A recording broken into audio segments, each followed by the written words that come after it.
My name is Melissa Abbott. I'm 31 years old. And this is the story of how I was cast out by my family for becoming pregnant, and how my son's music later made a nation cry. The bells at Grace Hill Church rang every Sunday, as if God himself needed to shake the town awake. To the outsiders who visited Charleston, South Carolina, ours was the kind of family you'd expect to find on the cover of a Christian Living magazine. My father, Franklin Abbott, was the head pastor, the president of Abbott & Sons Construction, and a man whose voice could turn fire into gospel and silence into shame. But those of us who lived inside that pale gray house, nestled between the oaks on Ridgewater Lane, knew different. To us, that house wasn't a sanctuary. It was a courthouse. And he was the judge, jury, and executioner. Growing up, I learned early how to fold napkins like angels, how to whisper amens with just enough reverence, and how to disappear in plain sight. Caleb, my older brother, was the pride of my parents, a walking billboard for Abbott perfection. He got the scholarships, the trophies, the legacy. I got the stares, the warnings, and the tightly folded certificates my mother quietly slid into a bottom drawer like secrets best forgotten. Nothing I did was ever enough. When I won a statewide art competition, Dad said, "A little too emotional, don't you think?" When I read a poem about grief in assembly, he muttered, "A pastor's daughter should learn restraint." That was my life. Be perfect. Be silent. Be invisible. But all that changed the day I met Zach Holden. He wasn't like anyone from our world.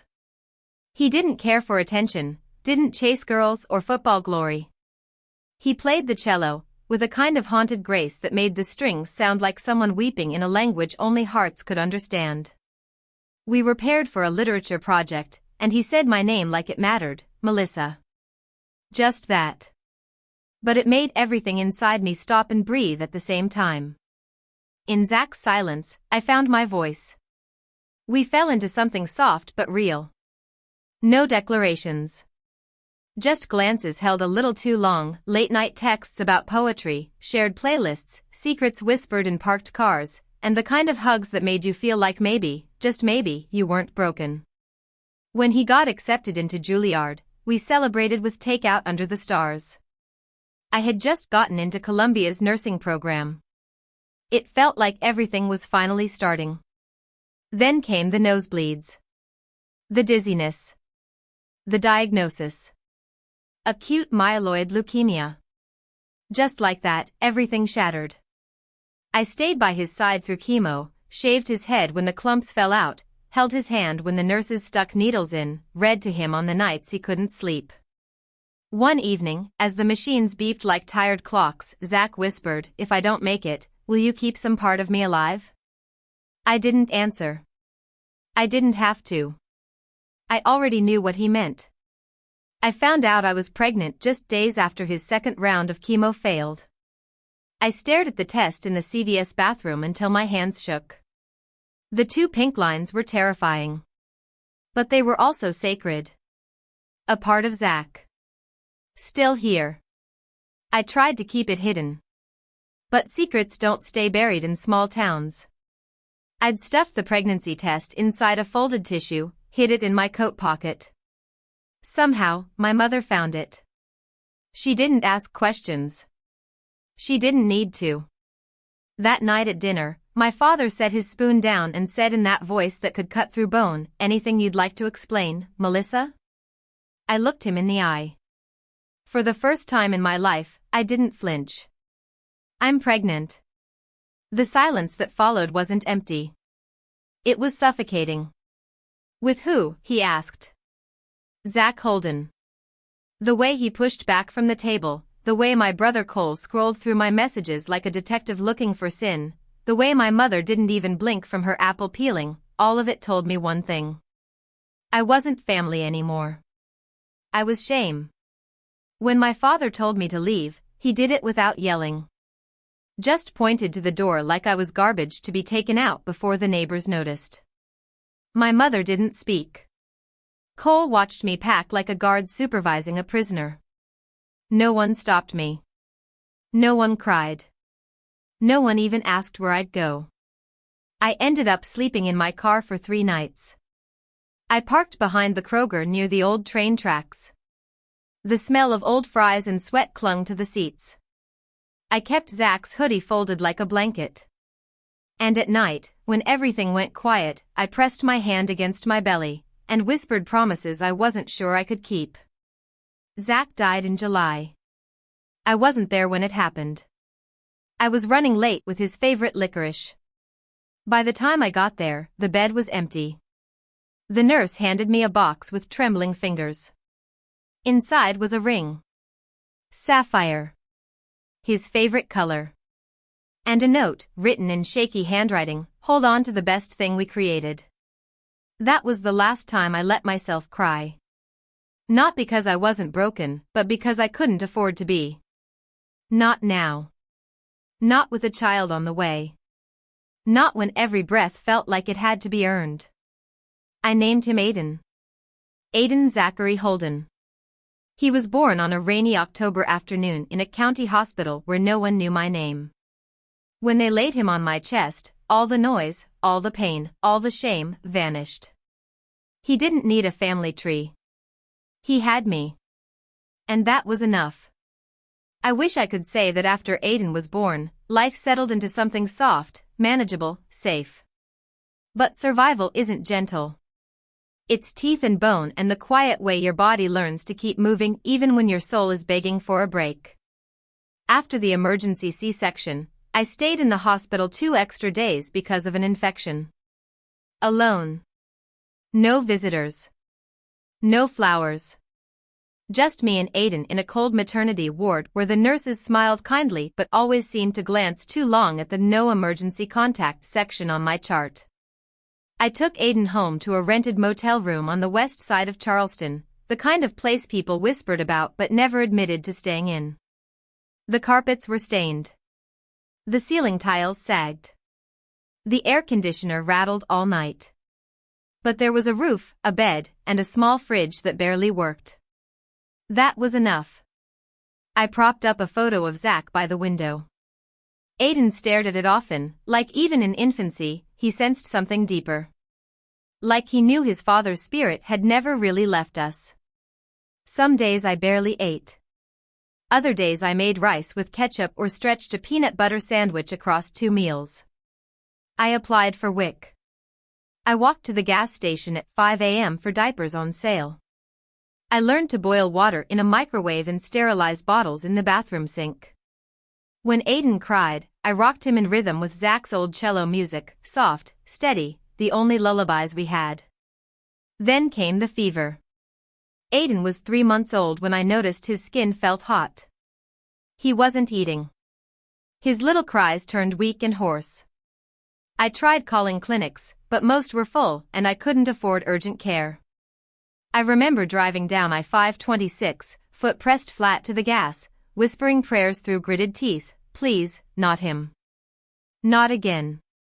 Don't take him too." That's when the car died. Right on the overpass, mid-rush hour. Smoke from the hood, dashboard lights blinking like a heart monitor giving out. I collapsed against the steering wheel and sobbed, big, ugly, helpless sobs. My baby was sick. My car was dead. My hope was gone. And then, as if by some divine rerouting, someone knocked on the window. "Melissa?" I looked up through blurry eyes. Ms. Margaret Pierce. My 10th grade biology teacher. She had been the only adult in high school who ever treated me like I was more than just the pastor's quiet daughter. She once told me I had the hands of a surgeon and the heart of someone who could save lives. She didn't ask questions. She didn't scold. She just looked into the back seat, saw Aiden wrapped in a damp blanket, and said, "Get in my car. Now." She took us straight to Charleston East Emergency. Aiden was admitted within minutes. Diagnosis: severe ear and respiratory infection. The doctor said if I had waited another hour, it could have become irreversible. I sat outside the treatment room, numb, the diaper bag on my lap and an unused bottle clutched like a relic. Ms. Pierce, Margaret, as she insisted I call her now, placed her hand gently on my shoulder. My downstairs is empty. Private bath. Quiet garden. Come stay until you find your feet. I wanted to say no. Pride clung to my throat like thorns. But Aiden needed me stable. And stable didn't live in a car. So I said yes. Margaret's home was nothing like mine growing up. It wasn't full of Bible quotes or forced smiles. It was warm. Lived in. A place where silence wasn't punishment but peace. She baked in the evenings, taught nursing students during the day, and left brochures on the kitchen counter, from community colleges, online medical programs, and women's resource groups. You used to love medicine, remember, she'd say, passing me printouts with quiet encouragement. At first, I ignored them. Then I read one. Then another. Then I applied. Online nursing classes. One course. Just to try. And just like that, I began rebuilding from the ashes. I took night shifts at a diner to pay for school supplies. I washed dishes during lunch breaks. Margaret watched Aiden when I had classes, reading him books, singing lullabies in her cracked alto voice, calling him her second chance at joy. At night, when the world went still, I studied anatomy flashcards while rocking Aiden to sleep. By the time he was 2, I had finished 3 semesters and passed all core courses with distinction.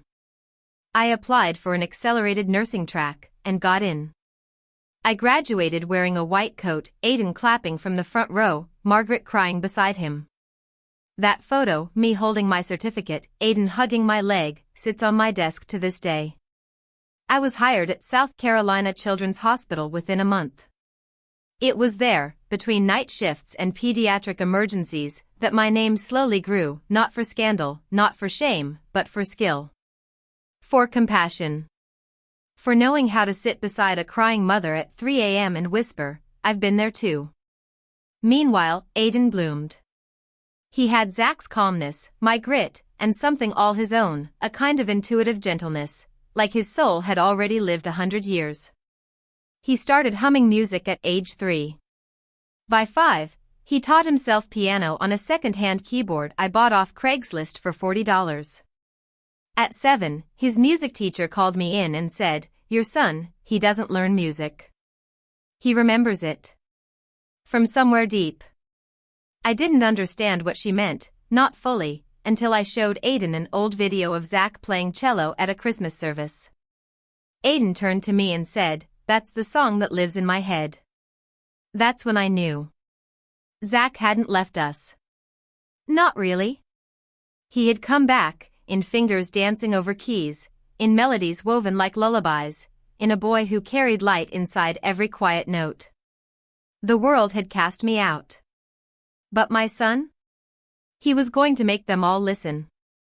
The day Juilliard called, I thought it was a scam. Aiden was only 9 years old when his music teacher secretly sent a video of him performing his own arrangement of Clair de Lune, played entirely by ear. I'd recorded it in our tiny living room, the old church piano slightly out of tune, his little body perched on a stack of phone books to reach the keys. "We saw the video," the woman on the line said. "We'd like to invite Aiden Holden for a formal audition with the Juilliard pre-college division. Travel expenses will be covered." I sat down on the floor. Right there in the hospital break room. My heart thudded so loud I couldn't hear the rest of her words. That same night, I asked Aiden if he wanted to go to New York. He looked at me calmly and said, "Is that where the really good pianos live?" We drove across 2 states in my newly leased car, the first thing I'd ever owned under my name besides Aiden's birth certificate. I packed sandwiches, extra socks, and a thin scarf that had once belonged to Zach, just in case the Manhattan wind got mean. In the waiting room at Juilliard, other kids fidgeted with their phones, adjusted their cuffs, whispered scales. Aiden just sat with his hands on his knees, staring at the Steinway in the corner like it was an old friend waiting for a secret. He walked onto the stage when they called his name. No hesitation. No fear. When his fingers touched the keys, the world stopped spinning. He didn't just play. He told a story, one of quiet grief and impossible hope, of lullabies whispered in motel rooms, of a boy who had no father to hear him but played anyway, just in case heaven was listening. They accepted him on the spot. I adjusted my nursing schedule to partial remote work. Margaret, God bless her, agreed to alternate weeks with me so we could take turns staying in New York with Aiden. It wasn't easy. We slept in a one-bedroom apartment the size of my old walk-in closet, cooked noodles on a hot plate, took long subway rides to school and hospital shifts. But we did it. Aiden never asked for much. He never gloated, never demanded.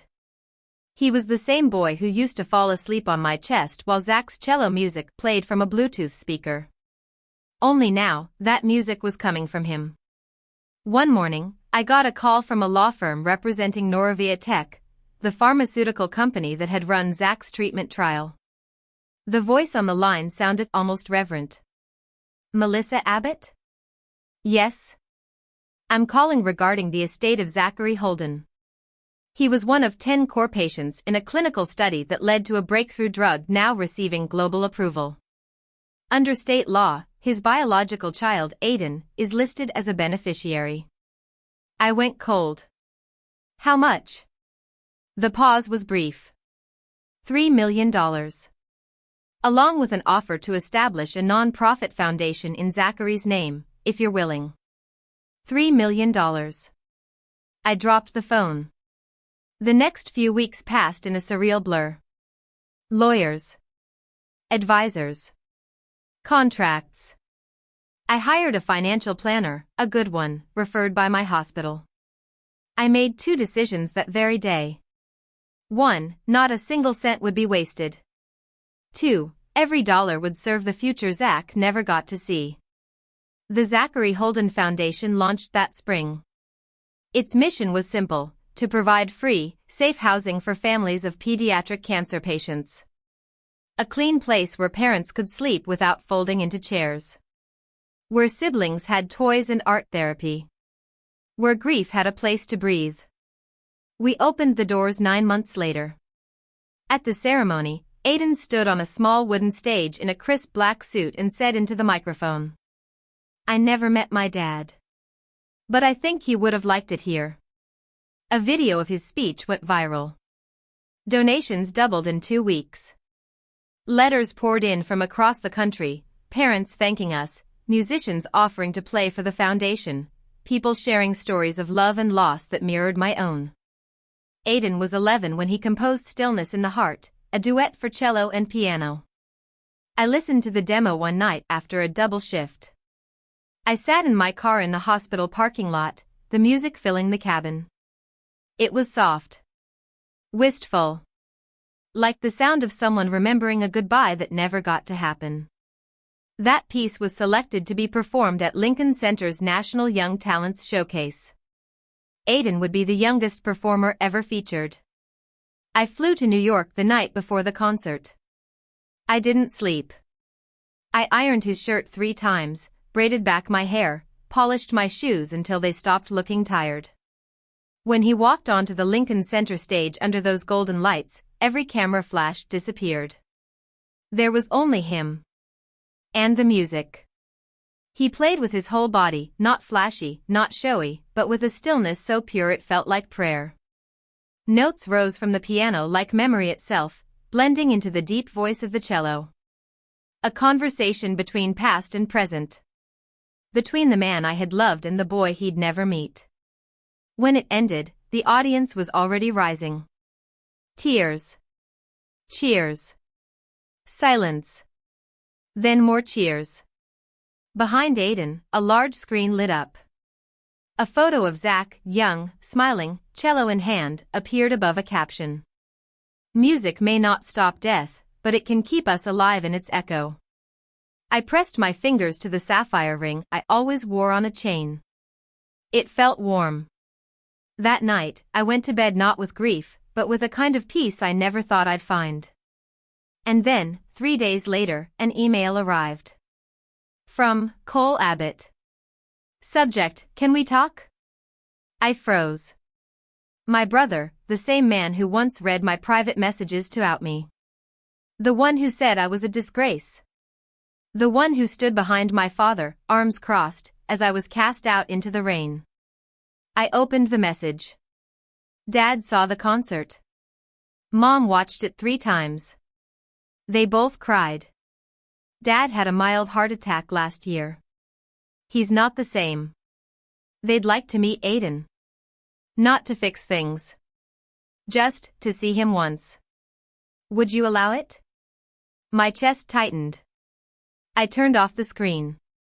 For years, I had begged for scraps of love. For acknowledgement. For forgiveness. Now they were asking me to open my door. And I didn't know if I could. Downstairs, Aiden was at the piano, playing the theme from Up, that sweet, fragile melody of lost love and new beginnings.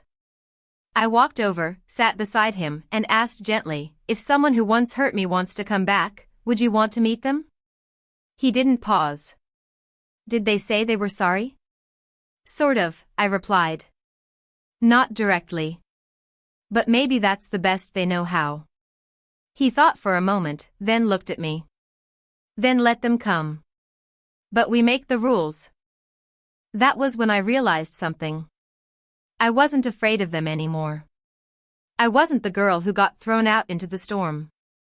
I was the woman who walked back through it, carrying the future in her arms. They came on a Sunday. Not to the old church. Not to the house on Ridgewater Lane. They came to mine. The morning was cool. The mint in the planter by the front steps shimmered with dew. I'd vacuumed twice, not because I wanted to impress them, but because this was my home, and I wanted it to be mine in every detail. Every photo stayed exactly where I'd hung it. Aiden in his recital suit, playing at Lincoln Center. Me in my nurse's coat, holding him in one arm and my license in the other.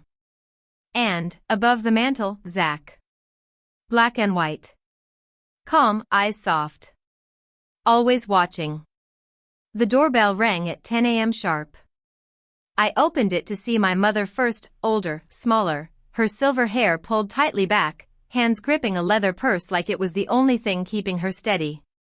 My father stood behind her, cane in one hand, face drawn, thinner than I remembered. Age had softened the angles of his jaw but not the tension in his spine. Cole trailed in the back, holding a gift-wrapped box the color of wine. No one spoke. I stepped aside. Come in. They entered like they were stepping into a memory they weren't sure they deserved. My father's eyes landed first on the photo of Zach, and for just a moment, his jaw clenched. My mother looked toward the piano. Her gaze lingered. Then Aiden entered the room. He was dressed simply, white shirt, khakis, hair neatly combed. He didn't smile. He didn't perform. He walked up, extended his hand, and said with quiet certainty, I'm Aiden Holden. Nice to meet you, Grandma. My mother broke. She pressed a hand to her mouth, tears streaming without sound. My father shifted, leaning heavier on his cane. I'm Franklin, he said. Your grandfather, if you'll allow it. Aiden nodded. Nice to meet you, sir. The handshake was brief. Stiff. But real. We all sat. The silence felt loaded with memories none of us knew how to name. I didn't come here for apologies, I said finally, hands folded in my lap. I didn't invite you to fix what can't be undone. You asked to meet him. That's the only reason this is happening. My father nodded. Understood. For a moment, no one spoke. Then he looked at me, really looked. For the first time in years, I didn't see the pastor. Or the patriarch. Just a man. Old. Haunted. I was wrong, he said. I thought I was protecting our family. But I wasn't. I was protecting my pride. When you came back, carrying a child, soaked in rain. I should have opened the door. He looked down. Instead, I turned away. I judged. I exiled you. My daughter. He took a slow breath. I failed. Beside him, my mother spoke through quiet tears. I saw you on the porch that night. I almost opened the door, but I was afraid. I didn't know how to face what I'd done. Cole, quiet all this. Cole sat forward, voice rougher now, older somehow. I read your messages. Your journals. After you left, I went through your room, looking for something to prove you were the villain Dad said you were. But I didn't find secrets or rebellion.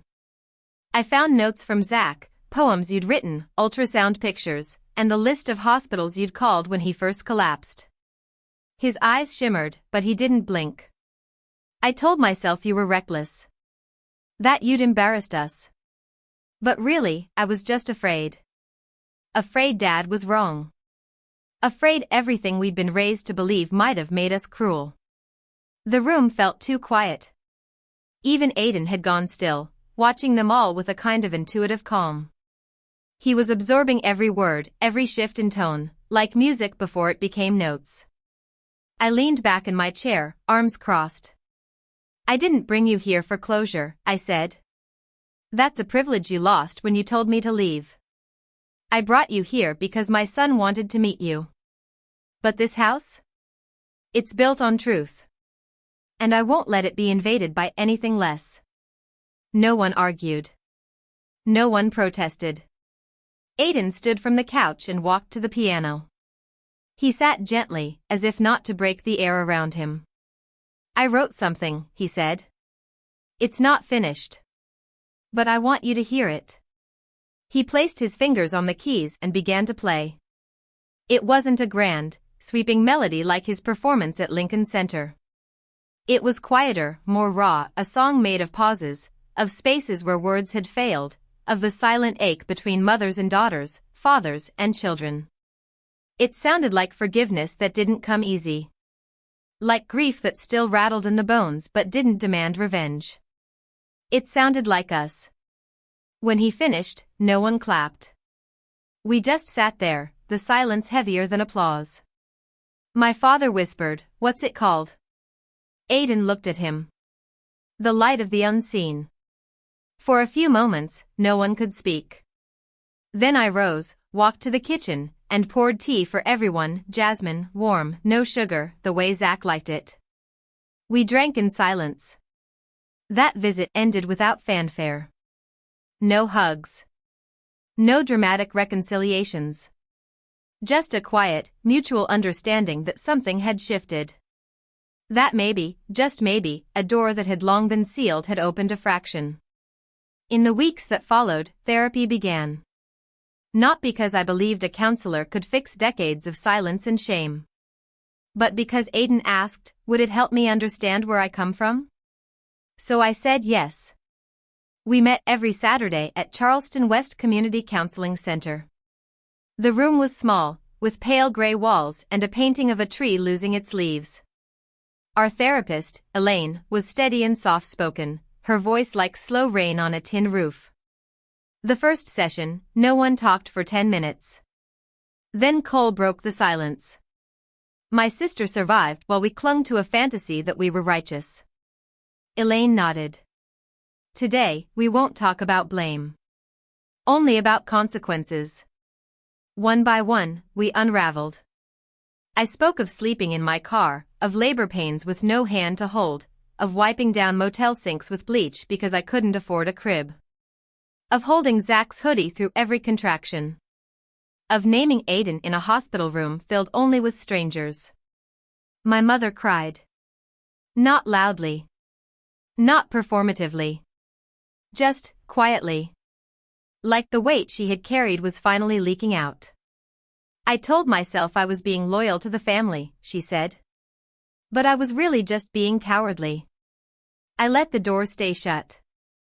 My father never looked up during that session. But his hands shook the entire time. In the sessions that followed, things didn't magically improve. But we learned to name things. Pain. Regret. The ways love had been used as control. The way silence had been weaponized. Cole started showing up more, not just to therapy, but to our home. He brought his wife, Janine, and their 3 daughters. Aiden taught the youngest how to pluck keys on the piano. Janine asked me for soup recipes. We weren't a family yet, not really, but we were something closer to one than we had been. One afternoon, Aiden sat next to me while I was reading charts from work. "Mom, when people hurt each other, but then try to fix it, does it mean it never mattered that they hurt them?" I thought about it. "No," I said softly. "It means the pain still matters. But so does the trying. We can hold both." He nodded like he understood something deeper than most adults ever will. That night, I found him working on a new composition. "I'm calling it Legacy," he said. 2 months later, that piece would become the centerpiece of the Columbia Chamber Theater's Youth Showcase. He would play it in front of 100 people, some strangers, some not. And one of them would be my father, cane in hand, tears in his eyes, finally ready to listen not just with his ears, but with his heart. The night of Aiden's performance arrived with soft rain tapping at the windows of the Columbia Chamber Theater. I stood backstage with him, adjusting the collar of his charcoal gray dress shirt, the same one he wore at Lincoln Center. He was taller now, 12 years old, but already carrying himself like someone who'd seen sorrow and made something beautiful out of it. Beside us, his cello rested in its worn black case, the same cello Zach once played, refurbished and gifted to Aiden by Margaret the week after his first Juilliard recital. Margaret sat front row that night, dressed in navy with a small locket around her neck that held a photo of her late husband. She'd become more than just a savior. She was family. Cole arrived with his wife and kids, all 3 girls wearing matching pink berets. My parents walked in just before the lights dimmed. My father moved slower now, leaning heavily on his cane. My mother held his arm, guiding him down the aisle, her face pale but composed. They took their seats in silence. When the spotlight hit the stage, Aiden stepped out alone. He didn't wave. He didn't smile. He bowed with quiet dignity, then adjusted the music stand, took a breath, and began. The first notes of Legacy were low, deliberate, the cello humming like a story buried deep. Then the piano joined in, echoing memories, losses, lessons. The music danced with restraint, then soared. It spoke without words of the boy his father once was, of the girl I once had to be, and of the future Aiden was carving with every note. When the final chord faded, there was silence, the kind that holds its breath. Then the entire room rose to its feet. I looked over. My father was crying. Openly. Shoulders trembling. He gripped his cane like it was the only thing anchoring him to the floor. After the show, we gathered on the theater's brick steps. Aiden was swarmed by students and parents and a few professors from the University of South Carolina's music department who shook his hand and whispered words like gifted and prodigy. But he only looked for one face, it's mine. When he found me, he broke away and ran into my arms, just like he had at my nursing school graduation. We didn't need words. The moment spoke for us. Later that night, back at my house, we sat on the porch with leftover cookies and cups of herbal tea. Aiden was inside labeling his music folders while I watched the dusk settle like a soft blanket across the yard. My father stood slowly from his chair and walked toward me. His face, always stern, had changed. Not softened, but humbled. He looked at me for a long time before speaking. I was wrong. He didn't say it like a man who wanted forgiveness. He said it like someone who had finally accepted the weight of his choices. I thought I was defending our values. But all I was doing was repeating the same blindness my father raised me with. I didn't protect you. I punished you. And now I look at your son, your strength, your home, and I see everything I nearly lost. I let the words settle. Let them stretch across the silence between us. I haven't forgotten, I said quietly. But I'm not chained to it anymore. He nodded, eyes brimming again. I'm not asking for anything back. I just wanted you to hear it. That I know. He placed his weathered hand gently on my shoulder. It trembled. "Thank you," he whispered. For what, I didn't know. And maybe I didn't need to. Inside, Aiden sat cross-legged on the floor, humming a new melody, sketching notes in his composition book. I watched him, my miracle, my redemption, my echo of Zach, and felt a quiet certainty wash over me. We had rebuilt everything from dust and broken glass. Not for revenge. Not for pity. But because survival, when chosen with love, becomes its own kind of revolution. The last session at the Charleston West Community Counseling Center was quiet. Elaine, our therapist, wore a navy sweater with silver earrings that caught the morning light. The abstract painting on the wall hadn't changed, still that lone tree losing its leaves, but something in the room felt less heavy. Maybe it was us. Aiden sat beside me, not because he had to, but because he wanted to hear what would come next. My parents sat across from us. Margaret, who had never missed a session after being invited midway through, was there too, hands folded neatly in her lap, watching everything like a quiet guardian. Cole cleared his throat. This year, I've learned that love doesn't mean control. That forgiveness isn't just about admitting wrong, it's about showing up different. I wasn't a brother for most of Melissa's life. But if she'll let me, I'd like to start being one now. I said nothing right away. I didn't need to. He saw the answer in my eyes. My mother was next. Her voice shook. I was raised to believe obedience was love. That silence was safer than truth. But watching Aiden grow, watching you, I see now that the things I was taught to fear were actually the things I should have protected. Your strength.